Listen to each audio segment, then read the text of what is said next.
In every person's life, there inevitably come moments when they encounter hurtful words or dismissive treatment. These moments can cause inner turmoil and make one doubt their own worth. Even if a person outwardly remains calm, a storm of emotions may be raging inside. Hurtful words can stick to thoughts for a long time, like a stubborn stain, giving rise to questions such as, "Did I deserve this? Am I really the way they see me?" Such doubts are not a sign of weakness, but a natural desire to understand the world around us and our place in it. However, when insults become systematic, it is important to learn how to perceive them correctly. One should not accept them as truth, but rather as a reflection of the speaker's inner world. Sigmund Freud, the founder of psychoanalysis, deeply understood how painful words can be. But he also realized that words themselves do not possess power. They only gain it when a person endows them with that power. Freud argued that a strong personality will never allow the statements of others to become their burden. In other words, if someone calls you unattractive, stupid, or incapable, it does not become true until you yourself believe it. Freud was convinced that most statements about other people actually say more about the speaker themselves. A person who is being targeted often experiences a sense of shame, but this shame is not their own. It is merely being imposed on them, like a heavy stone. But what will happen next? Will they be able to free themselves from this burden and continue on their path? However, the true meaning of hurtful words is often hidden beneath the surface. Carl Gustav Jung, a perceptive explorer of the human soul, argued that it is precisely painful experiences that can become a catalyst for personal growth. Encountering the dark sides of other people and acknowledging one's own shortcomings is a unique opportunity for self-improvement. When we are hurt by offensive words, several paths open up before us.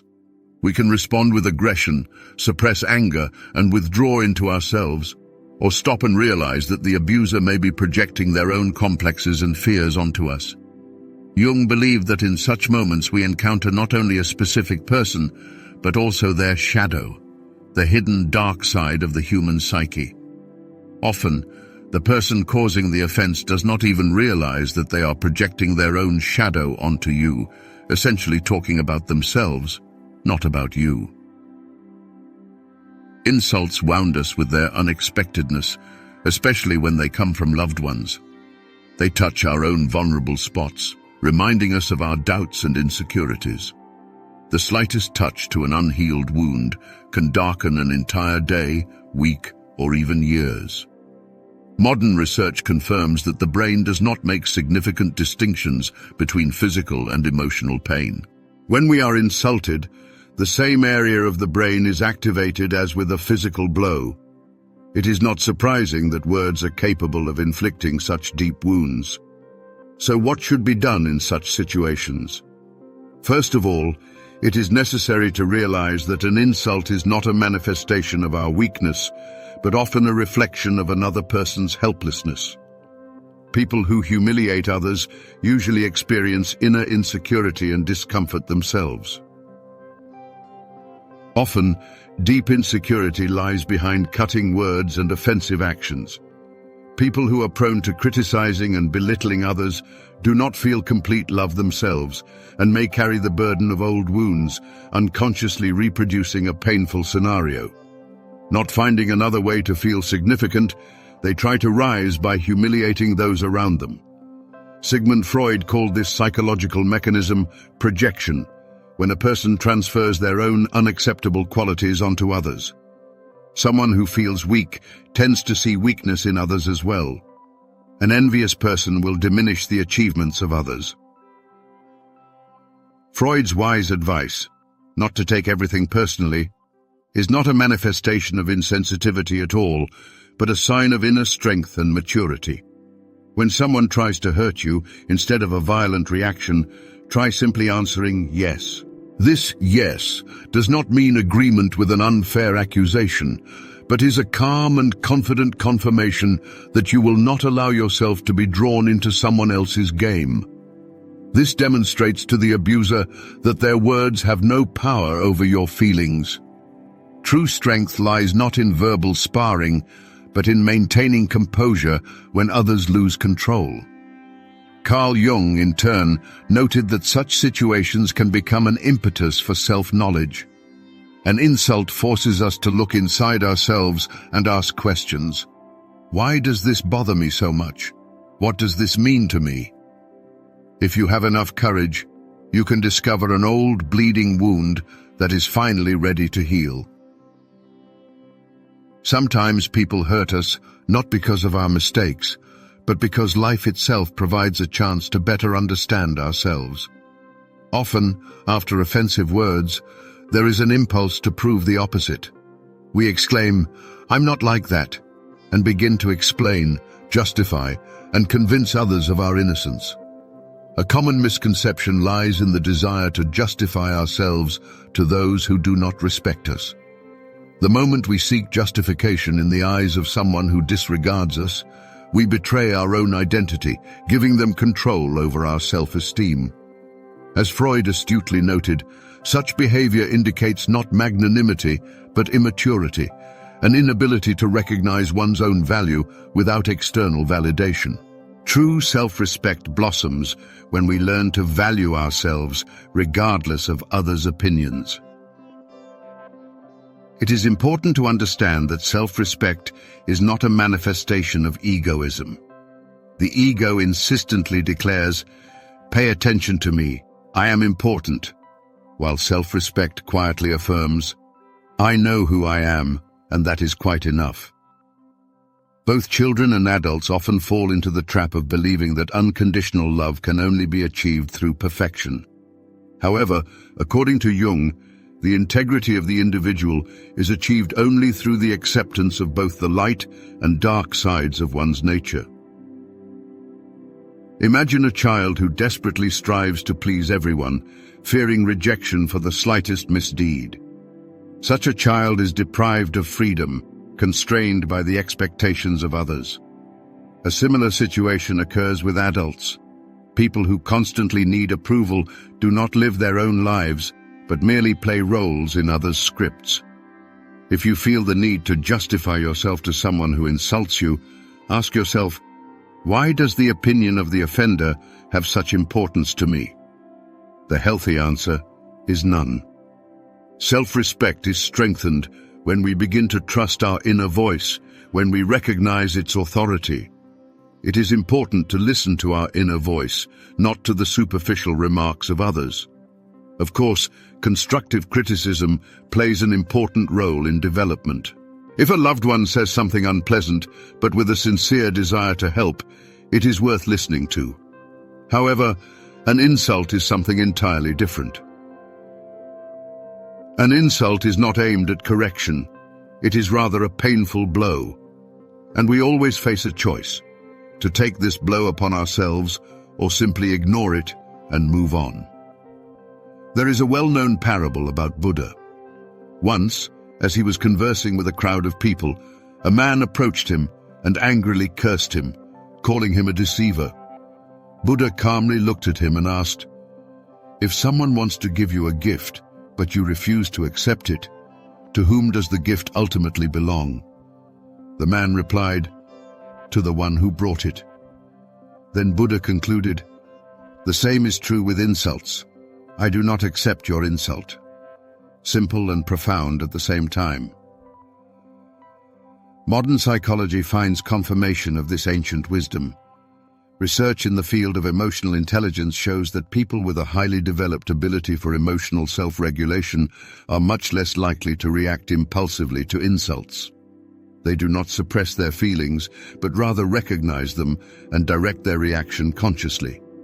They maintain control over themselves even when attacked, understanding that aggression often hides not a call to battle, but rather a desperate cry for help, a reflection of another person's internal disorientation. It is especially painful when the source of offense is close people, family members, friends, or colleagues from whom we expect love, support, and understanding. Paradoxically, it is these people who sometimes inflict the deepest wounds on us. Remember, we are offended not out of dislike, but out of an inability to express their disappointment in another way. Perhaps the offenders themselves were deeply wounded and involuntarily passed this pain on, creating a vicious cycle. The wounded wound, the unhealed inflict wounds on others. As Carl Jung wisely noted, until you make the unconscious conscious, it will direct your life, and you will call it fate. That is why the most important field for change is our inner world. To effectively resist insults, it is necessary to gain inner resilience and steadfastness. This does not mean that nothing affects us, but rather that we clearly recognize our value and understand that others' attempts to hurt us are merely a reflection of their own problems, not our essence. Only those who firmly know their worth and tirelessly strive for self-improvement can confidently say, "Your words have nothing to do with me." Recall history. Many outstanding personalities became targets for ridicule and insults. Thomas Edison was ridiculed for his numerous failures, prophesied to be placed in a psychiatric hospital. The greatest opera diva, Maria Callas, was attacked for her appearance. Alexander Pushkin was humiliated for his origin, and Fyodor Dostoevsky was mocked for his poverty and illness. But they did not break under the weight of malice, did not allow the bile of others to define their path.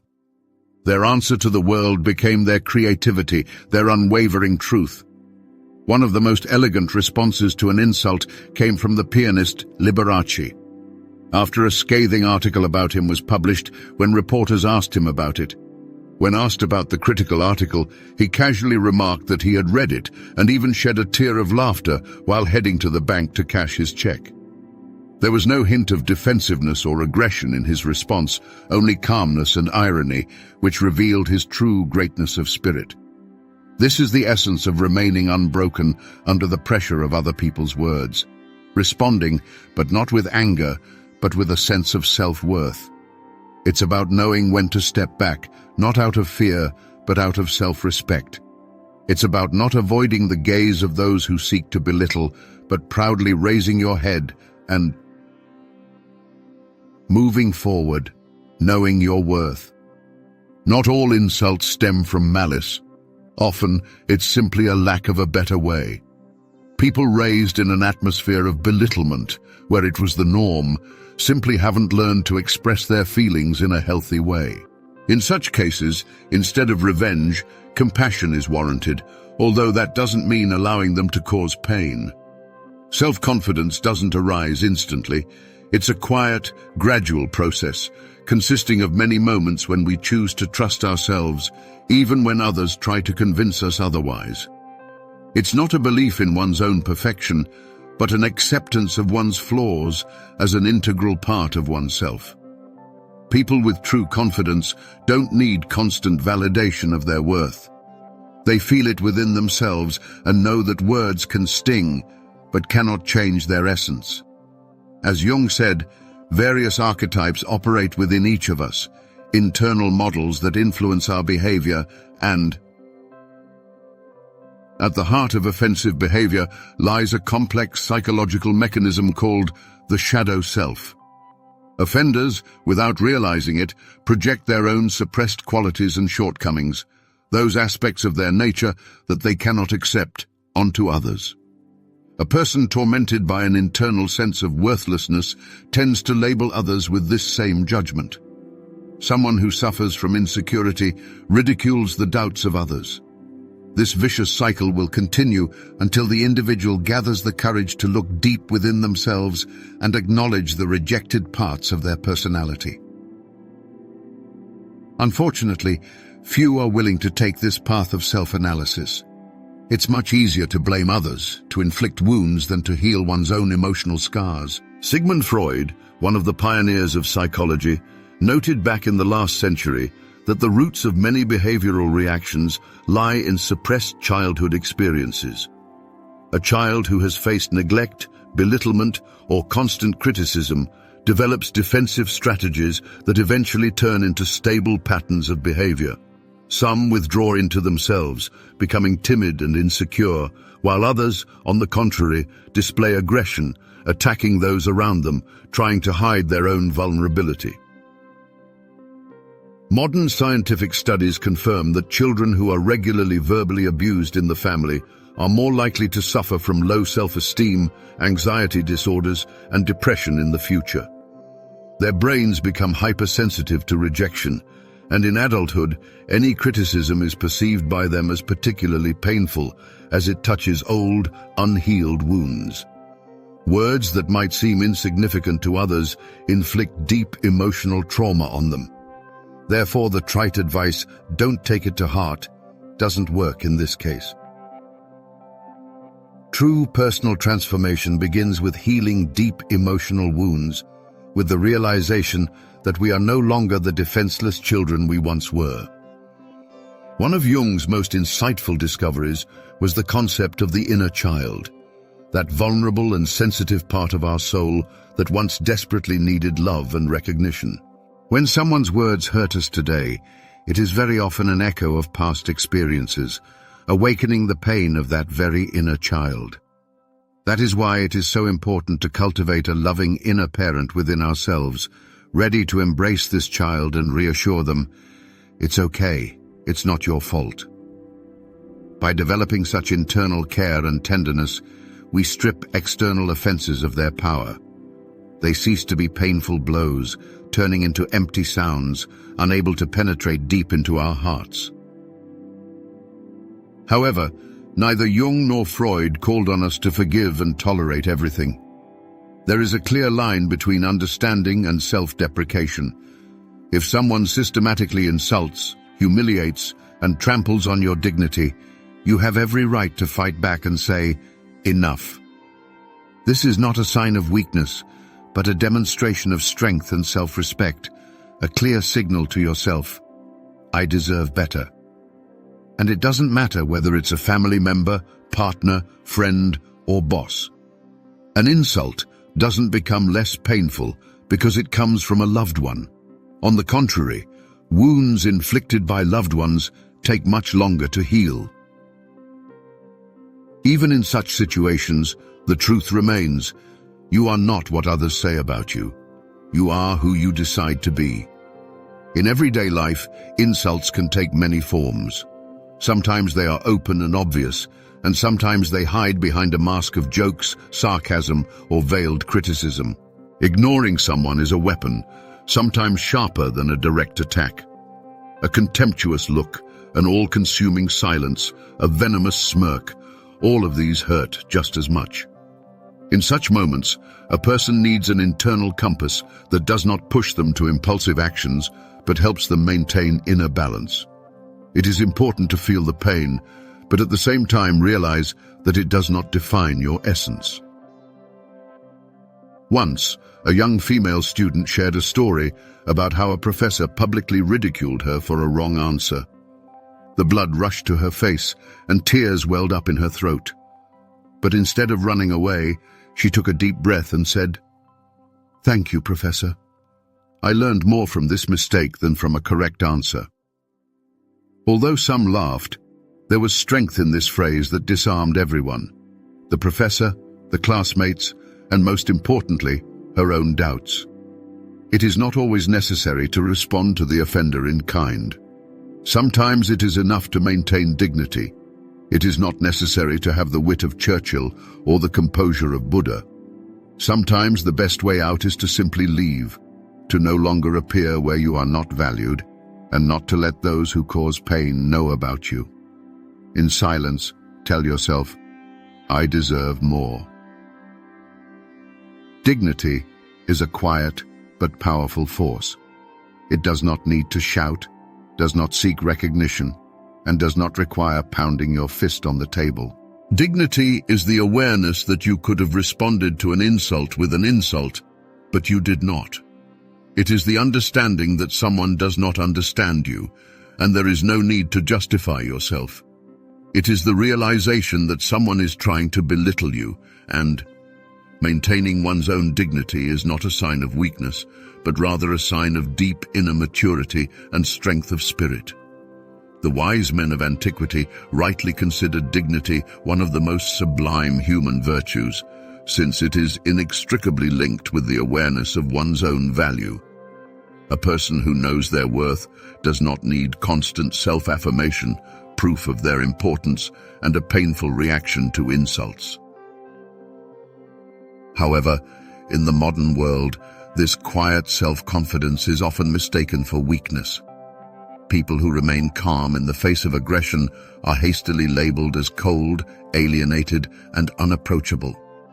In reality, the ability to remain silent in response to an insult testifies to the richness of the inner world, which surpasses external manifestations. It is the awareness that mental balance depends not on the opinions of others, but on one's own attitude towards oneself. The problem becomes especially acute when insults become commonplace. Nowadays, as never before, insults thrive at a distance. On social networks, hiding behind anonymous accounts, people allow themselves statements that they would never dare to make in person. The internet has provided a platform for those who have not yet learned to use the power of words responsibly. In this chaos of verbal aggression, children and adolescents, whose self-esteem is in the process of formation, are especially vulnerable. Disparaging comments, filled with mockery and sarcasm, can inflict deep emotional wounds that will last for years. Studies relentlessly show that victims of cyberbullying are at a significantly higher risk of developing anxiety disorders, depression, and even self-harm. That is why it is so important to develop. Mental resilience is not about turning into an insensitive robot, but rather about being able to control your emotions, even the most painful ones. It is the awareness that pain, no matter how strong it is, should not define our personality. It is the understanding that our value does not diminish if someone is unable to see it. Resilience is a kind of shield that does not protect against blows, but protects against destruction. Carl Jung argued that true resilience lies in the ability to combine opposites, vulnerability and strength, sadness and wisdom, pain and experience. A person becomes whole when they accept their dark side, not being ashamed of it, but not suppressing it. Only by recognizing our own vulnerability do we gain freedom. Freedom from the obsessive desire to please everyone, from the fear of being misunderstood, from impulsive reactions that force us to play someone else's role. Sigmund Freud, in turn, emphasized that the roots of many of our emotional reactions go back to the past, to childhood memories. Often, when we are hurt today, we feel not only this particular offense, but also echoes of all past, similar situations. This painful chain stretches from the depths of childhood. And if we do not realize this, we react not as mature people, but as the small, defenseless children we once were. Therefore, self-improvement is so important, not for those around us, but for ourselves. Not every insult needs a response. Sometimes the right answer comes without words. Our triumph, our peace of mind, and unwavering resilience often become the object of envy and attacks. Often, those who try to belittle our achievements simply feel discomfort from recognizing their own weakness compared to our strength. Sincerity and kindness emanating from us can irritate those who have lost faith in humanity and are mired in cynicism. The deep inner world we possess frightens people whose souls are filled only with chaos and anxiety.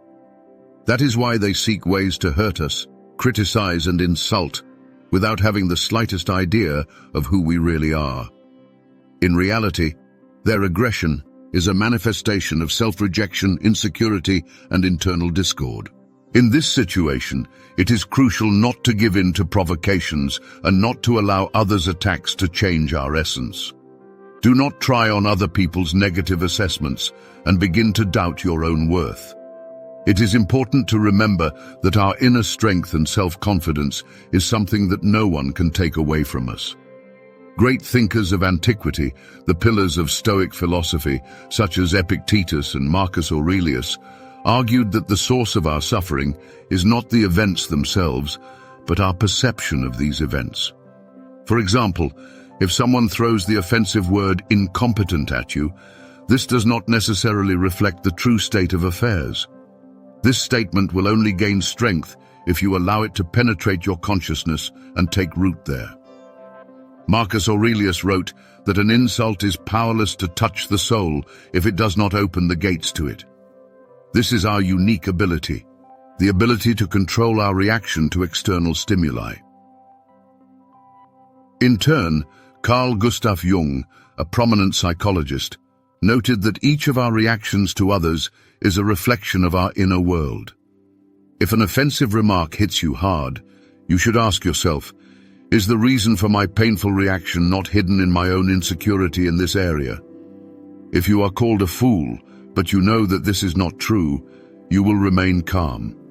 However, if deep down you doubt your intellectual abilities, it is this word that will deal you a crushing blow. Thus, each insult can serve as a kind of mirror, reflecting not the shortcomings of the offender, but our own, not yet healed emotional wounds. This does not mean that we should become insensitive and suppress our emotions. Emotions are important signals indicating a problem. If something hurts us, it indicates the presence of a wound. And the presence of these wounds is not a sign of weakness, but evidence that we were brave, vulnerable, and able to feel.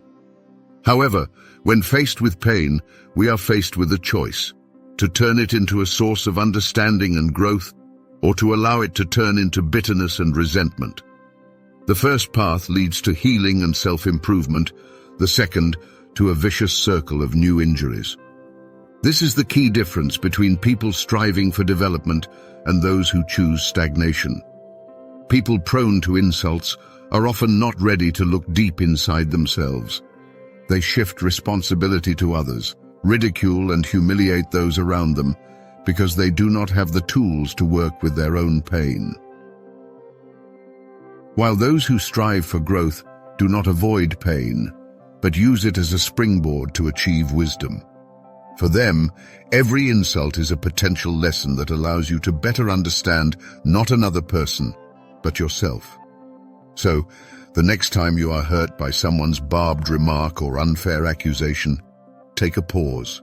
Before giving vent to emotions, take a deep breath and try to distance yourself from the situation. Ask yourself, why does this bother me so much? What vulnerable point in me reacted to these words? Try to learn a lesson from what happened, to better understand yourself. Very often it turns out that it is not the words themselves that are painful, but the feelings and memories that they evoke. Perhaps they stir up an old, unhealed wound. And as soon as you realize the true cause of your reaction, you will gain control of the situation. Not power over the offender, but power over your emotions. Sigmund Freud, the founder of psychoanalysis, argued that the maturity of the personality is manifested in the ability to recognize and control one's impulses. In each of us lives an instinctive desire to fight back, to take revenge, to cause pain in return. However, true strength lies not in blindly following these impulses, but in consciously choosing what will guide our actions. Anger or insight, fear or courage, thirst for revenge or the pursuit of harmony. It is important to remember that some people will never admit their guilt. They will not apologize, nor will they realize the pain they have caused. Do not wait for their acknowledgement to begin the healing process. Forgiveness is not reconciliation, nor is it forgetting. Forgiveness is freedom from the burden of resentment that does not belong to you. It is returning responsibility for their actions to the one who committed them and restoring your own integrity. It is regaining peace of mind, confidence in your abilities, and awareness of your own worth. Life will likely bring you face to face with people who will try to hurt you more than once. Someone will ridicule your shortcomings, someone will belittle your merits, and someone will sow doubts about your competence. But the deeper you know yourself, the stronger your inner support will be, the less influence these attacks will have on you. Not because you will become insensitive, but because you will find harmony with yourself. And remember, an insult is just someone's opinion, not the ultimate. Truth. An insult is nothing more than a desperate attempt to shift the burden of personal problems and complexes onto someone else's shoulders. Do not take this as an inevitable omen of fate. Rather, it is just a fleeting breath of wind, a temporary clouding of the offender's mind. Remember that you are not this moment, not this random phrase. You are a whole world, a universe of possibilities and potential. The next time someone tries to hurt your dignity, give them a smile, but not an arrogant or mocking one, but one filled with a deep awareness that their poisonous words cannot penetrate where the freedom of your spirit reigns. If you wish, answer with a simple yes, but not as a sign of meek agreement with humiliation, but as a symbol of your inner steadfastness, as an affirmation that no storm of malicious words can knock you down. Go your own way. Do not waste time on fruitless regrets and looking back to the past. Do not collect the stones of resentment and insults that ill wishers throw at you. Instead, accumulate the warmth of the sunlight that warms your soul, words of support and approval that strengthen your spirit, and most importantly, cherish the love of loved ones who surround you with care and understanding. Life is too short to waste it on communication with toxic personalities, on those who refuse to see your true worth, on a meaningless struggle for love that is not given to you sincerely and voluntarily. But it is long enough for you to be able to unlock your potential and become the person you are destined to be. And this is the most convincing answer to any insult. Not words, but you yourself, your dignified silence, your inner world, your life path, filled with meaning and achievement.